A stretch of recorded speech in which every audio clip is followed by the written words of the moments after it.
What's going on, guys? Welcome to this video where I'm talking about a subject super important. As a natural bodybuilder, how far should you cut down? How far should you get lean? And what's your best body fat percentage that you will be the most optimal at? Strength-wise, muscle mass, feeling good, having your testosterone levels peaked. Alright, I'll talk about that in this video. If you're new, subscribe, leave a nice comment at the end of the video if you like it. So let's jump straight into the subject. Let me first talk about my story.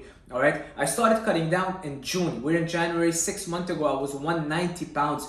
Alright, I was maybe 18% body fat. Look at me now. Alright, I would say I'm 13% body fat. I lost 30 pounds. I'm 160 right now. And trust me, guys, I feel at my best. Something that I didn't want to believe. I'm like, there's no way I'm gonna feel at my best. Well, trust me, I reached 160 and I thought that I would get out of that and go back in a bulk, but I'm feeling great. I have the most energy I've ever had. I'm sleeping less but have more energy. I feel my lifts are stronger. My body looks just incredible because I'm so lean that when I'm training, I'm seeing all the veins, the muscle. I'm getting amazing pumps. All right.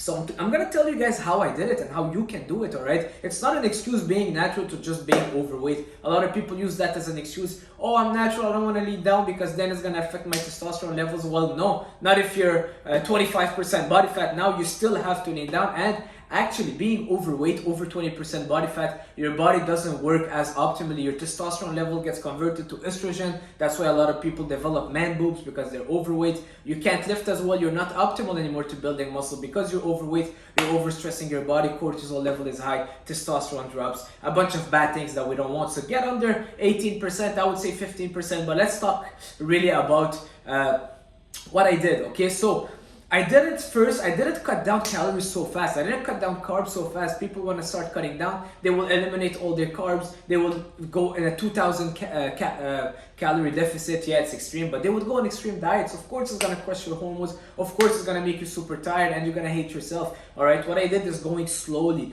200 calories deficit at a time. Trust me, the slower the better. The slower the better. All right, take your time, guys. Take your time. Don't try to become like, I don't know, Arnold in 2 months. Don't try to get a six-pack in 2 months if you've been eating pizzas for the last summer. All right, it doesn't work that way. Take your time. The slower the better. So I started dropping my calories slowly. I kept my carbs. I still do. I keep my carbs around my training.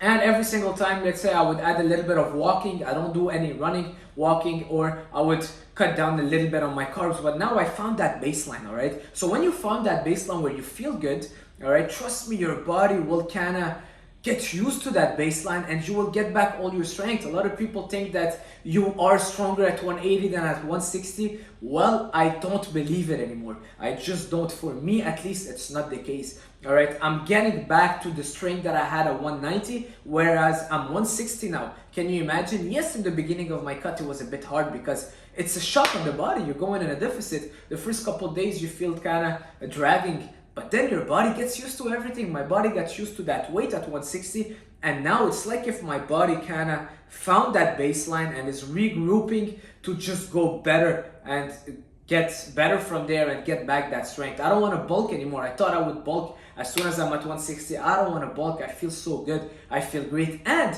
it's more optimal for you to gain muscle mass when you're at a lower body fat percentage. All right. Now, before talking about what is too low, let's talk about why is it optimal for your body to gain more muscle mass. Because now your testosterone levels are peaked. You realize that sometimes you kind of lean, you're in a deficit. Well, you feel like you have a lot more strength. All right, I just feel it. I feel like it's the kind of, what is it called?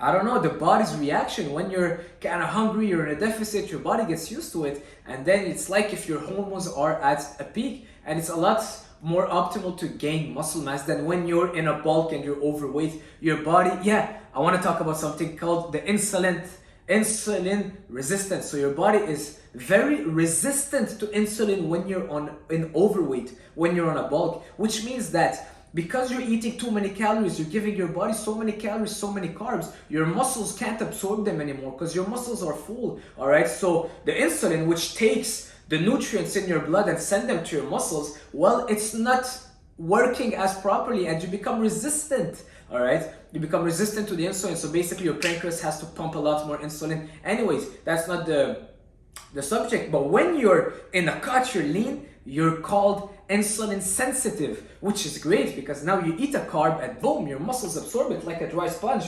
Let me show you the sponge. Just like that, you put a bit of water on it and your muscles will just absorb it. That's what's happening when you're lean. But when you're overweight, this sponge is already super wet and soaked. All right, you can put more water, it's not gonna absorb much. So people fall in this vicious cycle where they're overeating, they're feeling bad, they're stressing their body, they're gaining fat but not muscle, and they're bulking up thinking that they're gaining muscle. It's BS. All right, get lean, get insulin sensitive.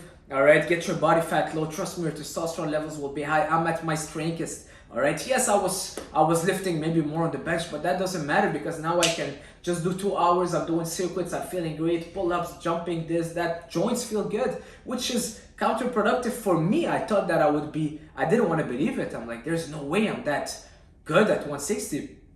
But hey, that's the reality of it. I got leaner and I'm feeling at my best. Now, as a natural, should you be super lean? That's where I think that as a natural, because your body relies on your production of hormones instead of someone on PEDs that will rely on testosterone, you don't want to get under 10%, because when you're under 10%, for most people, at least people that are naturally super lean, it's an exception, but for most people, your body's under 10%. Now you're starting stressing your body, because being overweight, you're stressing your body, and underweight, you're stressing your body. So now cortisol level starts shooting up. Testosterone works against the cortisol, so testosterone drops. You don't feel as good. You're in a big deficit. Maybe you're not eating enough carbs. You're not feeding your muscles properly. So you want to find that balance, that flow. And trust me, everyone has a different flow balance kind of.